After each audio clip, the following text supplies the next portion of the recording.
Bom, nesta tarde, primeiro de tudo, vamos orar um minutinho na direção da palavra que o Senhor quer nos dar. Tenhamos em conta que vocês são pérolas de Deus e que Deus estima muito porque vocês já progrediram um grau acima da maioria, que está presa em instituições humanas, em igrejas de homens, e não vamos negar as vantagens ou as coisas boas delas que realmente tenhamos vivido.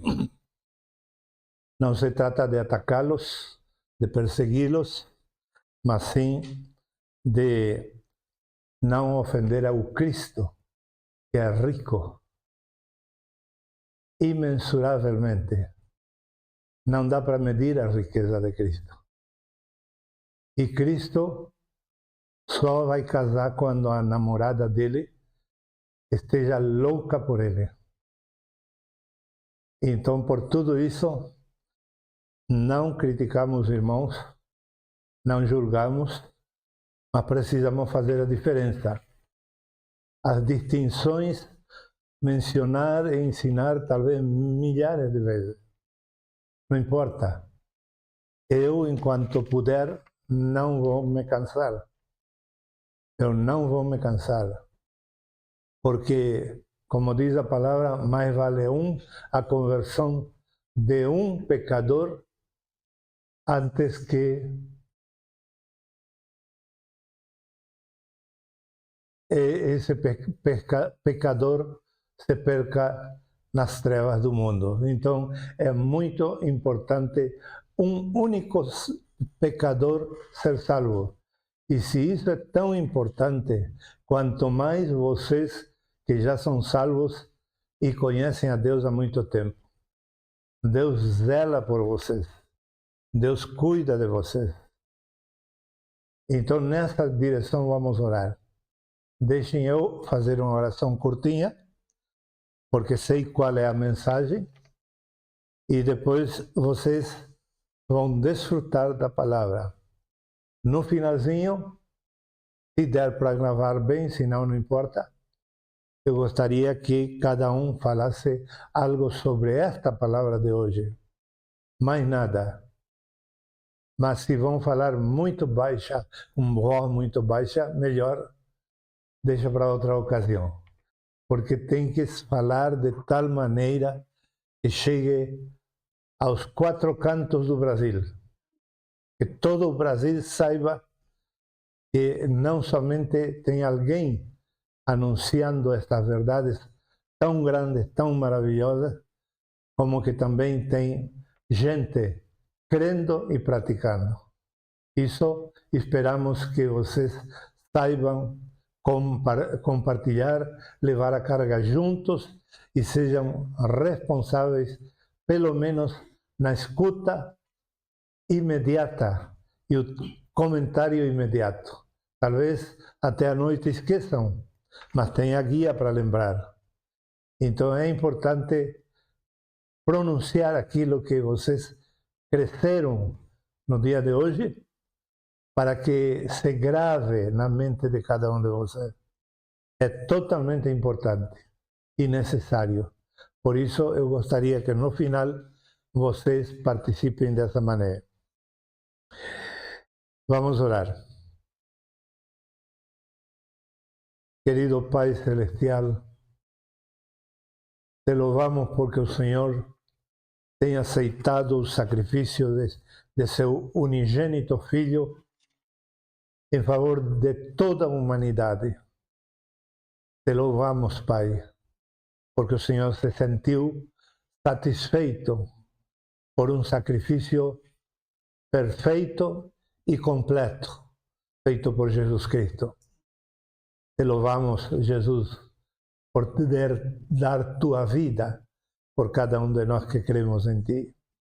E ainda estar disponível para milhões que ainda não creem.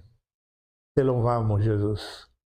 Te louvamos, Espírito Santo, porque o Senhor é Senhor no nosso interior. Não temos um companheiro apenas, temos um Senhor que nos dirige, nos guia, nos fala, nos repreende, nos corrige, nos ilumina. Te louvamos, Espírito Santo, por ser esse Senhor que veio a morar dentro de nós. Muito obrigado. Nesta tarde queremos desenvolver tua palavra, palavra de Deus, palavra de Cristo, palavra do Espírito Santo. E queremos ser reverentes a tudo o que ouçamos, para que não desperdiçamos nada e para que não ofendemos a Ti, dirigindo a mensagem para outros, senão que nesta tarde tenhamos uma atitude de consagração absoluta para receber cada um para si, a fim de que o Senhor possa trabalhar em nós e nos mudar, e que tanto a humanidade necessita de pessoas mudadas. Queremos ser essas pessoas transformadas pelo Senhor Espírito. Ajuda-nos, Espírito Santo, nesta tarde. Em nome de Jesus oramos. Graças, Pai. Graças, Filho. Graças, Espírito Santo. Amém. Amém. Meus queridos irmãos, nesta bendita tarde vamos meditar sobre o poder latente da alma. Creio que vocês entendem bem o que é a alma. Para alguém de vocês que não lembre bem o que é a alma, tem abaixo um desenho. E nesse desenho vocês têm que lerem a primeira palavra e descer. A descrição do espírito está descendo, a descrição da alma está descendo, e a descrição do corpo também desce em 3 pontos cada um. Cada departamento de nossa vida, de nosso ser, de nossa personalidade humana, está aí na forma vertical. E por que essa flecha? Essa flecha diz que tudo quanto tenhamos no nosso espírito é o que vai passar para nossa alma e vai passar para nosso corpo, e as pessoas vão nos conhecer pelo que tínhamos guardado no nosso espírito. E o espírito dos descrentes é um espírito morto. Então o que eles passam? Passam para sua alma, logo para seu corpo, e por onde quer que eles andem, estão levando cheiro de morte. Por quê? Porque é o único conteúdo que eles têm para mandar para a sociedade. Mas e que dos crentes, dos cristãos, que dizem que conhecem a Deus, que dizem que conhecem a Bíblia, que amam a Bíblia, que amam o Espírito Santo, que amam congregar, amam tantas coisas de Deus, mas será que eles têm toda a capacidade de emitir através do seu corpo, mesmo que não fale, a imagem de Deus, a glória de Deus, a paz de Deus? Não precisamos falar muito, mas se nosso conteúdo interno é de Deus, nós podemos apenas caminhar pela rua e veremos que as pessoas se assustam conosco. Se deparam com uma presença diferente. Por quê? Porque o nosso depósito é divino. E esse depósito passa para a nossa alma, e de nossa alma se expressa através dos órgãos físicos de vida humana, naturalmente. Então, os 3 componentes do espírito é a faculdade de intuição ou revelação. Ninguém tem revelação espiritual na alma. Só se pode ter revelação espiritual estando no espírito. Senão, nossa revelação, que é da alma, não vem de Deus. vem do poder latente da alma. É nossa alma que tem um poder escondido. Nossa alma caída tem um poder escondido e que nos faculta para ter revelações e visões e entendimentos que não são espirituais, que não são de Deus, que não são vida. Por quê? Porque partem de uma alma caída. Muitas pessoas estão tendo revelações, têm poder para fazer milagres, mas não é o poder de Deus. Não é o poder de Deus quando elas falam alguma coisa e alguma pessoa por aí muda. Porque se você vai falar para a pessoa, não vida, palavra de vida, não vai emitir vida, senão conhecimento que está na alma, então você continua matando a vida humana da pessoa. Você não vivifica a vida da pessoa. Você não leva vivificação para o pecador, para o crente medíocre. Não. Você só leva mais religião.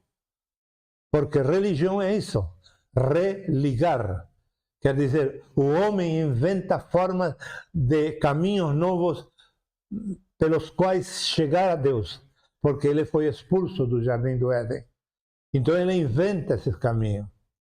Todas as religiões são invenções humanas para chegar a Deus da maneira que eles querem e que pensam que é a melhor.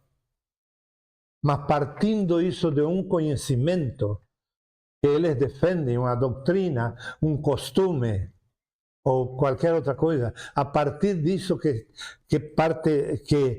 vem do conhecimento que está na alma, lembrando que a alma está morta em delitos e pecados. Então, o que é que eles emitem? Coisas bíblicas, porém, morte. Porque a alma tem um poder colossal. É o terreno do diabo. É o lugar onde o diabo vem morar. E demônios. E não querem sair facilmente. Não vão sair facilmente. Agora, o nosso espírito, quando viemos a Cristo, estava morto em delitos e pecados. E que diz o versículo na sequência, que eu não cito aqui, que está em Efésios capítulo 2, versículo 2 ou 3. Éramos mortos em delitos e pecados. E éramos filhos de ira e de desobediência. Duas características dos crentes que ainda estão vivendo na alma caída. Tem ira e tem rebeldia. Não sabem o que é obedecer. Desconhecem a obediência. Eu lembro quando eu li a Watchman Nee, não lembro em que livro, ele falou, já lembrei, o livro Autoridade Espiritual. Ali ele diz, nesse livro, que a pessoa, o crente tem que ter, além de um encontro com Cristo, tem que ter um encontro com a autoridade de Deus. Porque senão ele nunca muda. E eu me surpreendi com essa declaração. Não é suficiente conhecer a Cristo, tenho que conhecer também a autoridade. O Watchman Nee diz que sim, que eu preciso de uma experiência específica, um encontro específico, concreto, com autoridade, onde eu vá bater de frente e eu tenha que cair como caiu Balaão, prostrado em terra, para reconhecer a Deus. Enquanto nós não cairmos em terra diante do encontro da autoridade de Deus, é porque ainda não tivemos essa experiência. Em outra palestra eu vou ensinar como se pode chegar a essa experiência. Mas a pessoa que tem um encontro com a autoridade de Deus, ela respeita até os governos errados. Ela teme falar uma palavra contra. Pode falar até de uma pessoa que não é governo, mas teme falar de um governo político, de um pastor, de um líder denominacional, de um patrão. Ela teme de falar contra o esposo, contra o pai, contra a mãe, coisas obscenas. Por que digo obscenas? Porque é vergonhoso que uma pessoa que se diz cristão, quando não concorda, gritar e dizer: eu não aceito isso, tu é isto, tu é aquilo. Deus não nos chamou da morte eterna para a vida eterna, para que hoje nós sejamos desobedientes, pior que quando estávamos no mundo e vivíamos uma vida morta em delitos e pecados. Deus nos tirou dessa vida caída para termos um espírito vivificado. Aí vocês vão ver os integrantes da alma e os integrantes do corpo. Mas quando nós cremos no Senhor Jesus, nosso espírito foi vivificado e, portanto, temos tudo para mudar. Não mudamos porque não queremos, porque amamos a alma velha, o homem antigo em pecado. Amamos esse homem que depende da mãe, do pai, do esposo, da esposa, dos filhos, dos netos, da teoria, da cultura. Dependemos de tantas coisas, da idiosincrasia de um povo. Diz, não, aqui nesta região não fale de tal coisa. Isso é idiosincrasia, não é cultura. Por que não vou falar o evangelho puro e santo de Deus só porque a idiosincrasia daqui é comer até sair a comida pelos ouvidos? Desculpem a expressão exagerada, mas aqui o Deus, um dos deuses mais poderosos da região é esse. Comer, comer, comer e comer. E comprar, e comprar, e comprar, e encher a geladeira. Enquanto não estiver caindo de alimentos, não param. Um principado espiritual na região. Eu não posso ter respeito por esse principado. Eu tenho que pregar a verdade. Então, estamos vendo o primeiro ponto aqui, é que o poder latente da alma está na alma. E que é a alma? Mente, vontade e emoções. Vamos partir pelo último ponto da alma. Alma, emoções. A gente vai para uma denominação, para uma religião, para um clube. Há emoções. Despertam nossas emoções. Por quê? Porque nos honram de alguma maneira. E quando a gente está sentado e não foi honrado, a gente diz: eu não venho mais aqui. Por quê? Porque o ambiente, o sistema está estabelecido assim, que você se reúne nesses lugares e vai ser honrado. Tem que mencionarem a você que está presente, que deu um dízimo gordo, que deu uma oferta, que recebeu ao pastor hoje de dia na casa e deu o almoço para ele, que trouxe comida para o pastor, para a família do pastor. Então tem que ser mencionado. Os músicos que tocam tão bem, tudo tem que ser honrado. Nossa alma caída tem que ter sentimentos. Enquanto o sentimento não for satisfeito, ela se queixa. A alma grita e nós pensamos que é o espírito que está gemendo dentro de nós. Não, é a alma que está reclamando. E quando a alma não tem a suficiente satisfação, satisfação emotiva ou emocional, ela começa a buscar culpados ou acusar os outros. Os outros estão errados. Eu não vou mais nessa casa. Eu não sou mais amigo da Marli. Não sou mais vizinho da Ingrid. Não quero conversar mais com essa pessoa. Por quê? Porque tocaram meus sentimentos. Agora, se isso é tão fácil defender nas denominações, e vocês estão vivendo a experiência do igrejar genuíno, por que vão seguir alimentando as emoções? Por que vão continuar alimentando as emoções? Ah, se eu gosto, eu fico. Se fala meia hora, eu fico, mas mais de meia hora não fico. Mas você fica mais de meia hora para cozinhar, para lavar a casa, para assistir à televisão, para receber uma visita. Como temos tempo para tudo isso?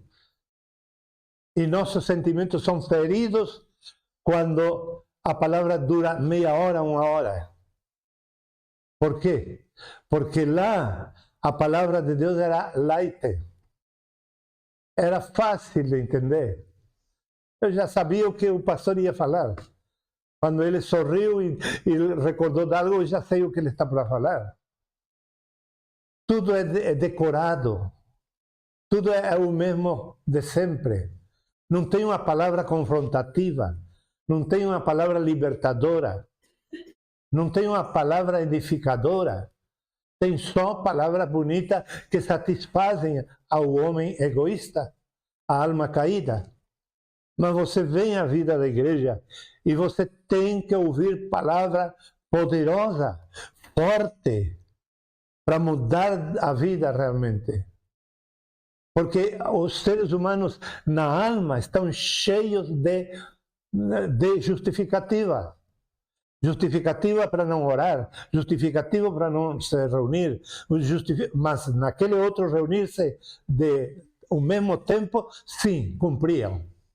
Mas cumprir num grupo pequeno é problema para a maioria dos que ainda têm a alma caída e está zelando por seus sentimentos.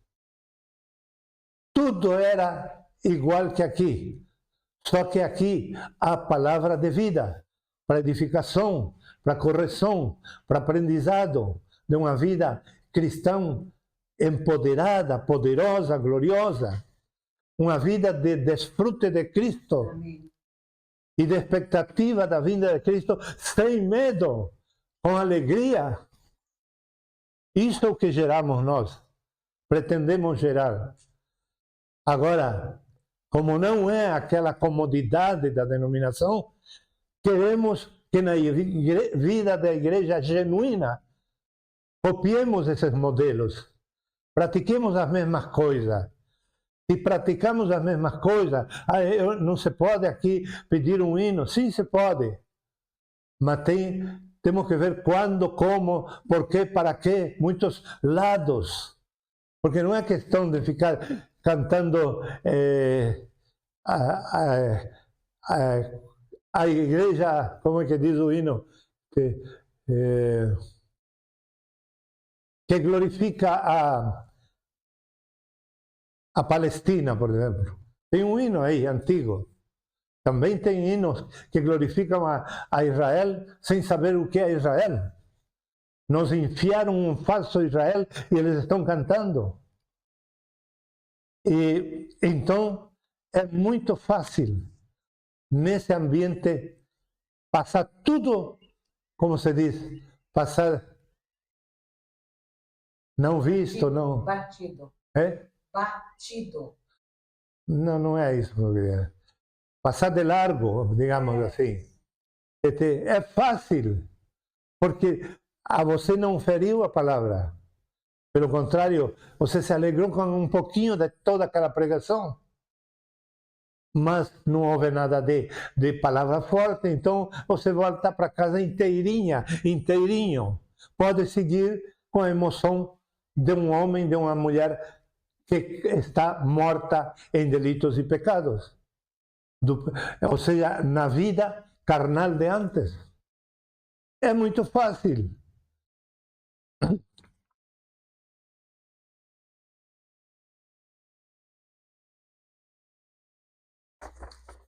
Vamos ver agora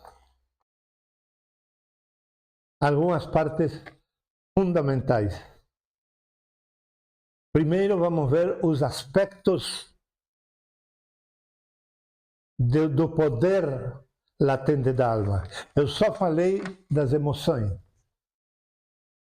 Se eu falar da mente, tenho que falar de convicções. E aí sim, provavelmente que toda a congregação vai querer me apedrejar. Convicções, Tito. Não, eu não posso abrir mão das minhas convicções. É esse o problema. Que você não cresce espiritual. Que você não desfruta de Cristo. Toda a sua vida continua na mesma confusão, na cozinha, com o carro, com o trabalho, com a saída, com a entrada, com receber visita. Tudo é uma bagunça. Por quê? Porque não aprenderam a desfrutar Cristo. E ficaram nas convicções. Eu tenho tal convicção. Meus pais me ensinaram isto. Eu vou manter essa convicção. A Bíblia é radical em nos dizer que essas convicções não prestam para nada. O que vale para a nossa vida espiritual é a convicção que gera a fé. É estar sem nada de dinheiro e sem comida e ter a convicção que hoje eu vou almoçar bem. Esse tipo de convicção está na Bíblia. Agora, essas convicções partidaristas, politiqueiras, religiosas, por conceitos, que eu não aceito tal coisa, porque eu já me queimei com este pastor, com este outro. Todas essas convicções temos que mandar para o lixo, senão nunca vamos crescer. E se eu falar da mente, se eu falar eu falei dos sentimentos e da mente. E se eu falar da vontade, eu conto um só caso para vocês que explica tudo.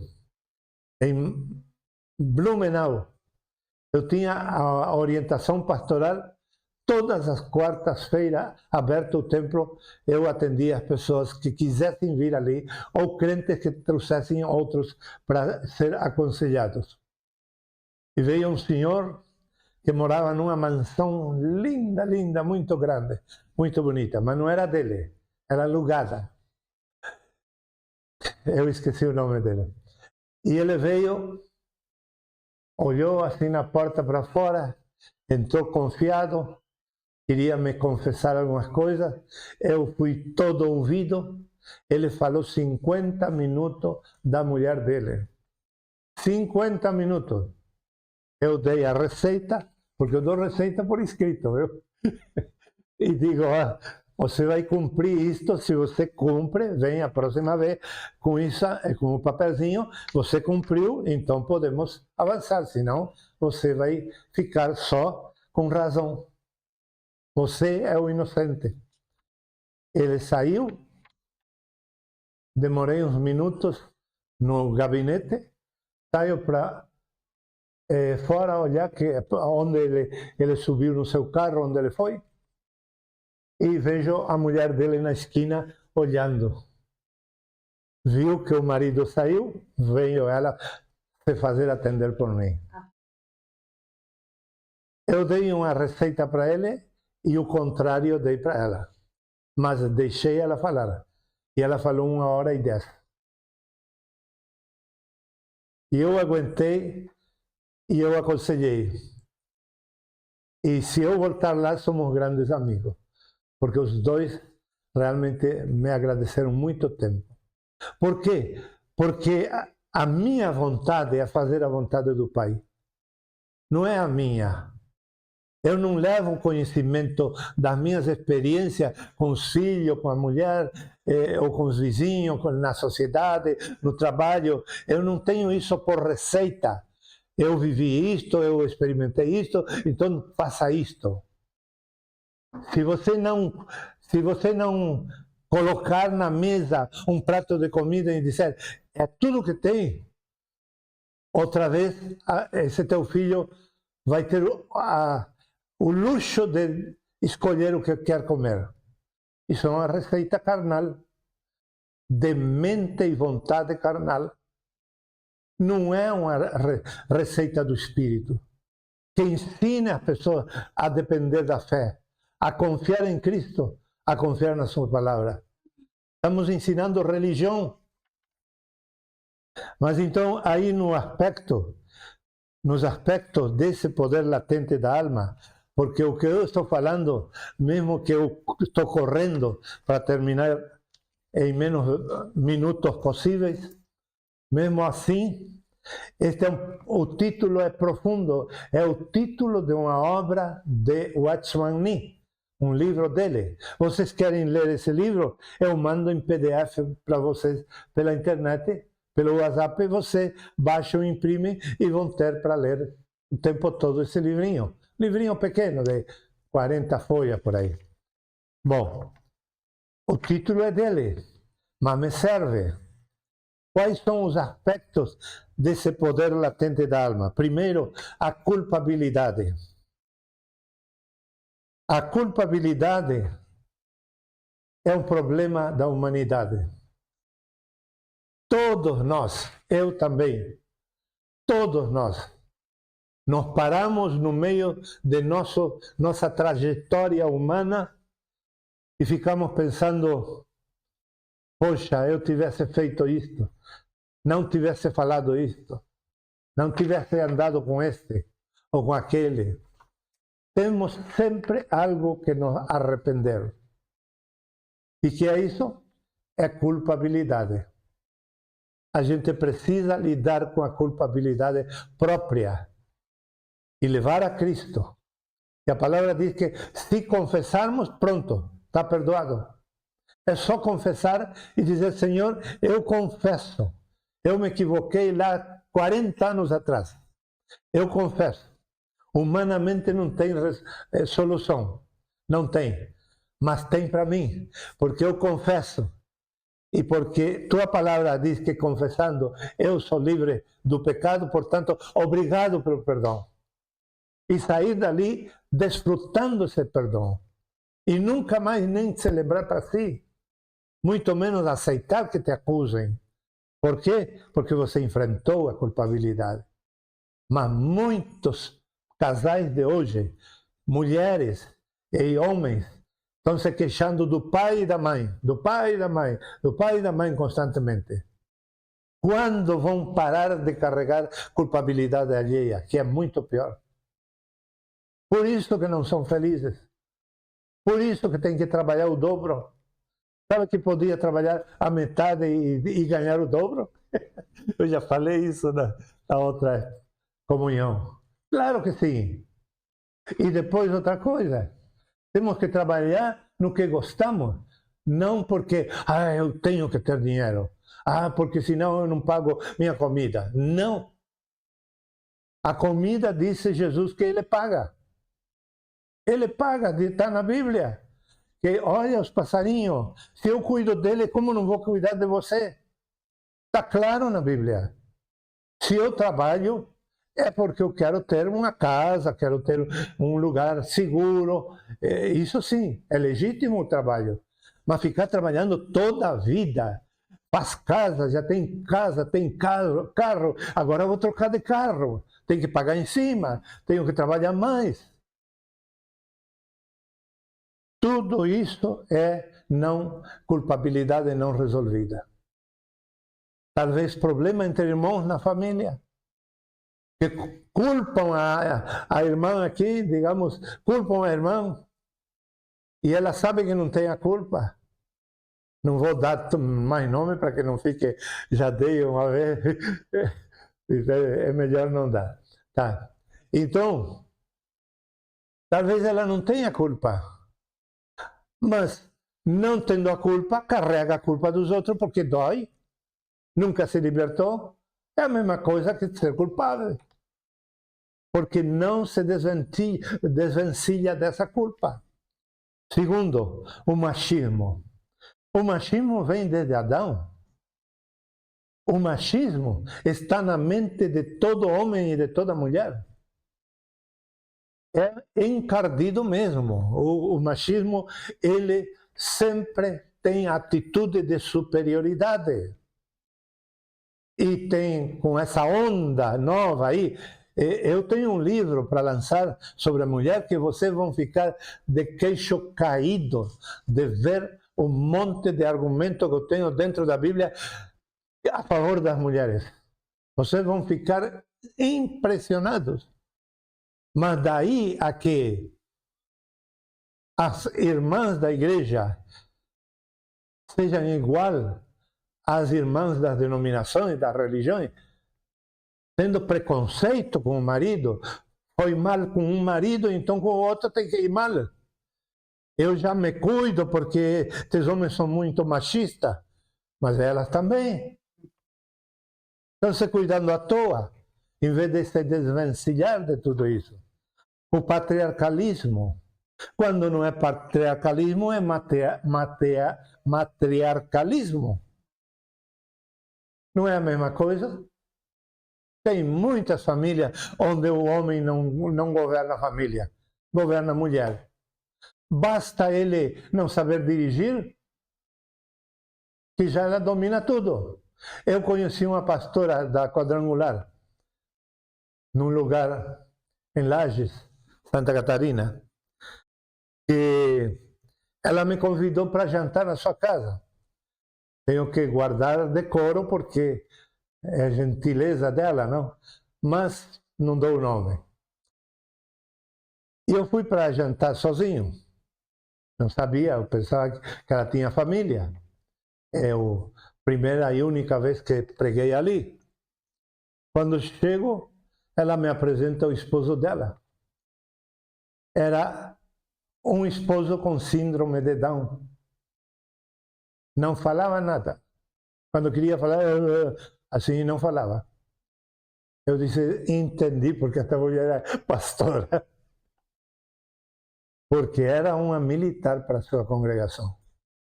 Era um coronel na congregação dela. Então tem muita enganação nas pessoas, pensando que o machismo e o patriarcalismo é tudo, o mal que herdamos. Não, também é o matriarcalismo. Depois está a valentia de Nemrod, que está lá em Atos, a valentia. Toda a filosofia capitalista incentiva a valentia. Eu vi hoje, antes de sair, um vídeo de um vereador de Curitiba. Que lindo vídeo, curtinho. E ele conta, eu fui um desses escravos. Mostra todo no vídeo campos cobertos de feno e outras ervas. Coisa mais linda. E ele conta que ele foi parte da equipe de trabalho dessa região, perto de Maringá. E ele mostra como ensinavam desde criancinha aos que trabalhavam ali a ser valente para arrebatar mais terra, violando o princípio divino de que a terra é para todo mundo. Eles ensinam isso. E tenho certeza que é mesmo assim, porque há milhares de documentos na internet para baixar se quiserem nesse sentido. A valentia de Nemrod, que era o primeiro valente que apareceu na face da Terra. Primeiro valente. Que ele criou Babel, aquela torre. Ele é o fundador de Babel. Que mais ele criou? Nínive. A cidade símbolo do pecado, a cidade símbolo do lugar onde vai nascer e crescer o anticristo biblicamente. Nimrod. Que mais ele criou? Ele criou aos piores inimigos de Israel, aos filisteus. toda essa coisa arada que não presta foi criação de Nimrod. E ele era o maior valente da época. E isso está nas filosofias. Esse viés, essa visão. E por último aspecto, o aspecto da unidade ante Deus. Tem famílias que se unem contra Deus. Tem famílias que dizem, vocês vêm de uma família católica ou luterana ou batista, vocês não podem se desviar disto, porque vocês vão ofender a Deus. Ou seja, a unidade ante Deus é outro fator, outro lado do poder latente da alma. Que gera o poder latente da alma? Duas coisas muito importantes que eu poderia usar palavras da psicologia, como síndrome, como perturbação e outras palavras. Mas eu prefiro usar a palavra mais simples, crise. A alma latente no pecado e na morte, ela gera crise de pertencimento. Eu sou filho, eu sou neto do pioneiro desta região. Eu sou filho, sou neto ou bisneto do fundador desta cidade. Eu sou esposa do presidente. Eu sou esposa do pastor, do apóstolo, do empresário mais rico da região. Crise de pertencimento. Ninguém pertence à riqueza que o outro acumulou, mesmo que tenha sido notavelmente trabalhado, conquistado pelo trabalho. Mas quase sempre há uma porção de mentira e de roubo nas riquezas exponenciais. Quase sempre. Agora você quer ser um herdeiro, uma herdeira dessa mentira, desse engano, desse roubo? Crise de pertencimento. Você é você. Você não pode ser o que sua mãe, seu pai, seu avô, seu bisavô, quer que seja. Você é você. E não pode ter crise de pertencimento. Se você teve um pai que foi general do exército, coronel do exército, foi ele coronel, não foi você. Talvez você tenha algum benefício com isso, mas atribua tudo que você tem a Deus, nada ao homem. Porque você tem que aprender a resolver essa crise. Porque você está dando glória a um homem, a uma mãe, a um avô, uma avó, a um pastor, a um líder, ou a um templo, porque eu ajudei a criar de um nada. Então, você vai ficar ali, nesse pedacinho. Deus não vai te arrebatar, porque o teu ídolo é esse. Com Deus não se brinca. Ele está... Sabe quantos milhares de anos ele está esperando por nós? Quase 9 bilhões de anos. 9 milhões. Quase 9 milhões de anos. Ele está esperando. Porque no Antigo Testamento são 4. Quase 8 milhões de anos. Porque aqui no Novo também é 4. Então, quase 8 milhões de anos. Ele está esperando.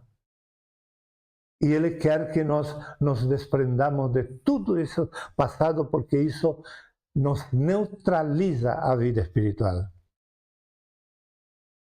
Ah, mas agora meu marido é presidente da igreja, do clube, do país, então eu agora sou primeira dama. Não é coisa nenhuma. É a lavandeira que sempre foi. Ou não é nada. Porque, como disse um sábio, você será o que você quiser ser ou não será nada. Se você quis ser algo na vida, você estudou, você trabalhou, você se esforçou para ser o que você é hoje. Agora, de repente eu não era nada e agora sou esposa do presidente de um clube, de uma igreja, de um país. É um fraude, é uma mentira, é um ídolo que levantam para nós adorarmos aquilo que nos distrai e que nos leva ao mal. Ah, mas eu casei por primeira vez, casei com, que sei eu, digamos assim, com um viado. Mas felizmente orei e casei segunda vez com um apóstolo. Que adianta? Você continua a mesma mulher? Você carrega a mochila alheia ou se liberta? Você não resolve essa crise de pertencimento para ser você mesma ou você mesmo, ou segue dependendo dos outros. Crise de personalidade tem consequências inevitáveis. As crises de pertencimento são menores, são ruins, mas são menores às crises de personalidade. Porque quando você tem uma crise de pertencimento, é quando você confunde o grupo ao qual você pertence. Você não pertence a um grupo de militares. Você não pertence a um grupo de governantes, de poderosos, só porque casou com um poderoso ou um governante. Esse é um problema de pertencimento, mas o problema de personalidade tem consequências inevitáveis. Coloquei como base Gênesis capítulo 12, 1 a 3, onde se promete a Abraão a bênção para todas as famílias da terra. Não foi prometido para Abraão que ele seria dono da terra. Não. Foi destinada uma terra para Israel. Não todo o mundo. Então, Israel não é dono de todo o mundo. Os Estados Unidos não é dono de todo o mundo. Ninguém de nós pode ter mais de um terreno. Não pode, porque é roubo. Totalmente. Eu tenho que ter resolvida a crise de personalidade. E ali vemos, nesse texto que eu mencionei, duas possibilidades. A herança bendita ou a herança maldita. A herança bendita, vejamos primeiro ela, baseado em Gênesis capítulo 12, do 1 ao 3, que foi a promessa de Deus a Abraão de abençoar todas as famílias da terra. As tortas também, as equivocadas também, as abusativas também. Deus está disponível para abençoar a todas as famílias. Mas a herança que vamos ter a partir de Gênesis capítulo 12, se é bendita, ela se compõe de três coisas. O Deus de Abraão, nós temos o Deus de Abraão. Amém. Herdamos esse Deus. Sim ou não? Amém. Temos esse Deus. Então, nós estamos abençoados. Temos a fé de Abraão. Diz a Bíblia que Abraão é o pai da fé. Você é crente, não? Cada um de nós é crente em Deus. De alguma maneira e medida, porém somos crentes em Deus. Então, temos a bênção. Estamos abençoados. Mas no último ponto é onde a gente encrenca. Ou engrenga. Encrenca. Encrenca. A obediência. Abraão era obediente. Ele levou seu filho, não era tão obediente, porque era para abandonar sua família. Olha só, abandonar a família. Não podia levar a família. Ele tinha que ir só com o filho da promessa. E hoje em dia, para a família é o máximo. Se não é para Deus, como vai ser o máximo? É um presídio, é um refúgio de pessoas que conspiram contra Deus. A terceira herança que recebemos de Abraão é a obediência. Ele foi obediente, embora não perfeito, mas foi obediente. Ele levantou a faca para matar o seu filho. Se não fosse a voz de Deus que interrompesse. Ele foi obediente. E aí vem o ponto que eu iniciei. Se não tivermos um encontro com a autoridade de Deus, nós não sabemos obedecer. Obedecer a um governo que eu não gosto? Não, eu amo a justiça, eu sou amante da justiça. Quem te colocou para isso? Quem te levantou na vida para isso? Você não leu a Bíblia onde diz qual é o nosso papel? Diz que a justiça é para os que creem em Jesus. Então, eu fui justificado. Vocês foram justificados. E você tem que chamar pessoas para ser justificadas na igreja, no viver Cristo. Não ir com arma para o governo. Não botar nas internet os seus desgostos contra um governo. Qualquer seja o governo. Vão ver meu Facebook, a ver se eu, na época do governo anterior, combati ele. Não combati, não. 9 vezes ele feriu o nosso orgulho argentino. 9 vezes. Eu guardei todos os vídeos para ter como documento, mas eu não persegui ele. Não fiz nada contra ele. Porque eu sou cristão. Eu sei que tenho que respeitar o governo. E tenho que orar por ele. Agora, não por oposição abusativa, pelo governo, sim. Eu oro pelo governo. Então, a obediência é uma chave para nos libertar da crise de personalidade. Porque o que os gays, com todo respeito, por que eles, a maioria, se vencem a si mesmos? Ou seja, acabam dizendo,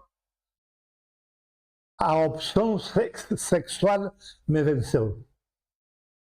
Não tem jeito. Já provei de tudo, vou assumir. Por quê? Porque a crise de personalidade, seja da parte dos pais, ou dele próprio, ou do contexto social, ele teve crise de personalidade que não sabia se ele realmente nasceu para ser homem ou se nasceu para ser mulher. Ele sofreu toda a vida, por isso que chegou a gay. E muitos, a maioria dos religiosos, não vê isso. Eles são gay porque cansaram. Sofreram a vida toda, querendo ser o que o sexo manda. Mas foram vencidos. E o diabo sabe que ele, se insiste com essa criatura, ele vai ganhar.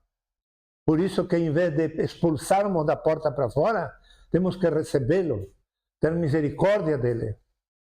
Por quê? Porque amando, ajudando a crer que ele pode mudar, sem imposição religiosa, certamente ele vai ser livre do mal que ele faz de desperdiçar o que Deus deu para ele. Me entende? E que vai ganhar a igreja? Vai ganhar uma nova alma que vai se reconciliar com Cristo e vai seguir a Cristo. Talvez crente ainda esteja lutando por anos Só o confessor, seja pastor ou uma mulher de experiência já velhinha, ou um homem velhinho de Deus, alguém de confiança, só o consultor tem que saber da opção sexual dele. Mas os pastores das denominações fazem questão de avisar para os irmãos. Então soltam aquela criatura no poço dos leões. E débeis como estão, eles são devorados. A herança bendita é muito grande, porque eu sei que vocês se descontam, vocês têm Deus, o Deus de Abraão, vocês têm a fé de Abraão, mas perguntem-se, muitas vezes, vocês têm a fé, têm a obediência de Abraão? Vocês seriam capazes de viver um episódio em que vocês precisam ser obedientes, mesmo que todos os direitos estejam do seu lado? Questionem-se, porque muitas mulheres ficaram sem marido e se acham com toda razão, e eu não discuto. Eu respeito a toda pessoa que me conta seu drama. Eu creio, eu não sou conspirativo nunca. Eu creio e vou respeitar a confissão de uma pessoa. E muito mais quando larga a lágrima e eu vejo que realmente o coração dessa pessoa está disposto a mudar e a superar e ama o Senhor de verdade. Eu ajudei muitas mulheres assim. Mas quando a mulher ela tem toda a razão, mas em algo falhou para não obedecer, pode ter sido a porta para o inimigo entrar naquele casal. Por isso que o Novo Testamento manda ao esposo obedecer a esposa obedecer ao esposo. Claro que se é um perverso, você tem todo o direito de ir a um pastor, a uma pessoa de confiança e pedir auxílio. Porque não vai ficar de escrava o tempo todo, sendo maltratada. Claro que sim. Eu sou o primeiro em saber fazer uma campanha de, como aquela ciência antiga de os caras seguem o crime escondido e andam e sentam no mesmo restaurante. No restaurante está lá o criminal e eu estou no outro banco comendo, mas sou pago para isso, para perseguir. Entende? É uma ciência antiga. Detetive. Detetive. Eu não estudei isso, mas eu posso e sempre fui como um detetive para muitas mulheres que necessitavam ajuda. E os homens não me descobriram, porque eles não olham nos detalhes. Nós não olhamos. Sabe? E ajudei a muitas mulheres assim. Por isso, irmã amada, a obediência é fundamental. Se você obedece, sempre orando e pedindo graça a Deus, força de Deus, um dia Deus vai te dar a vitória e vai fazer a poda Ele. Você vai se surpreender como Ele faz a poda. E como eu tenho este conhecimento de há muitos anos, eu uso para mim mesmo. Em todos os meus casos na minha vida, serviram na minha vida. Digo, em todos os casos, relações que eu tive, muitas amizades e tudo mais, eu estou bem atento. Vão obedecer a mim como esposo ou como pastor genuíno dentro da palavra, como servo de Deus, ou a sentença está marcada. Porque ninguém de nós pode viver fora de uma cobertura de autoridade. E eu hoje postei 2 textos, não sei se mandei para vocês, e num deles eu falo que eu posso falar com autoridade porque eu não brinquei de crente durante 71 anos. Eu não brinquei. Eu não usei a igreja para eu saber mais. Nunca gostei de saber mais. Eu gosto de ser melhor. Sempre foi assim o meu desejo. Então Deus se encarregou de me mudar constantemente e por isso eu tenho autoridade hoje. A herança maldita. Quais são as características da herança maldita? São as crises que já mencionamos, perturbações, autoestima errada. O gay tem baixa estima. O gay tem baixa estima. Mas tem muita gente com muito dinheiro com alta estima. Mais alta estima de si própria do que ela realmente é e merece. Muito mais. Tem um pouco de dinheiro, já o narcisismo toma conta da pessoa e que a característica do narcisismo é a grandiosidade. A partir daí, a pessoa se sente grande apóstolo, grande pastor, grande pastora, grande profeta, grande líder, grande vizinha, grande sogra. Viu? Isso te aconteceu. Lembra que eu te falei? Grandiosidade. Precisamos nos libertar de tudo isso, porque isso está no pacote das heranças malditas. Autoestima errada. Finalmente, a culpa. Vocês vão encontrar nesse texto que eu menciono aqui 3 hierarquias da culpa segundo a psicologia. Posso repetir? 3 características da culpa segundo a psicologia. 3. E está na Bíblia. Primeiro, a pessoa nega. Está aí os versículos. A pessoa nega. Eu estou tendo um renovado diálogo com o meu filho mais velho de Curitiba. Ele é muito ocupado no seu trabalho, mas ele também serve muito numa congregação lá com sua esposa e sua menina. Estou terminando, Edgar. E estou renovando um diálogo com ele porque aprendi umas coisas novas e está dando certo para melhorar nosso relacionamento. E já era bom, mas está sendo muito melhor. E quando eu converso com ele, foi interessante nos últimos dias como ele gostou de algumas histórias que eu contei para ele. E eu contei claramente, isto foi assim, mas eu mudei porque eu não neguei. Se eu tivesse negado, até o dia de hoje tinha que andar fingindo. Claro. Se eu tivesse negado faz 30, 40 anos atrás, eu tenho que andar me cuidando da pessoa. A ver, esta sabe do que me aconteceu. E eu neguei, eu disse que eu não fiz isso. Então vou desviar.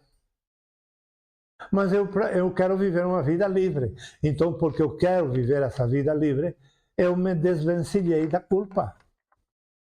Eu não nego mais os meus erros. Faz 2 dias, pedi perdão para alguém no WhatsApp, no comentário. Já houve gente copiando o meu, compartilhando o meu compartilhamento, minha postagem, e falando que gostaram dessa palavra. Que problema há que seja público que eu reconheça um erro?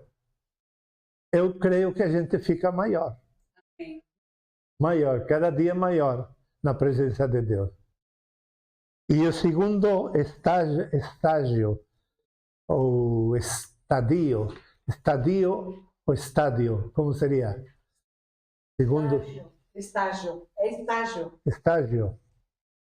Patamar. Sem embargo, estágio é uma prova. Você usa para prova. Não, Você usa para prova. Também para escadaria? Tá bem, tá bem. ou patamar. Ou Sim, segundo patamar. tá. Então, o primeiro estágio da herança maldita, da culpa, digo, é negar. O segundo estágio é projetar. Ah, a culpa não é minha, é do outro. De Eva. Então eu prolongo o problema na minha vida, só porque eu não quis reconhecer. E depois me queixo e peço para Deus misericórdia, me salvar, me libertar, me sarar. E Deus diz, mas e quando eu mostrei que tu estava errado, ou errado, por que você negou? Volta lá e reconhece e pronto. Está resolvido o problema. Mas não reconhece, põe a culpa no outro. E o terceiro estágio é o reconhecimento. Reconhece que é pecador, ou que pecou, ou que errou, ou que é o culpável, ou reconhece diante das pessoas para poder arrumar alguma coisa, se é que pode, ou não podendo, reconhece diante de Deus.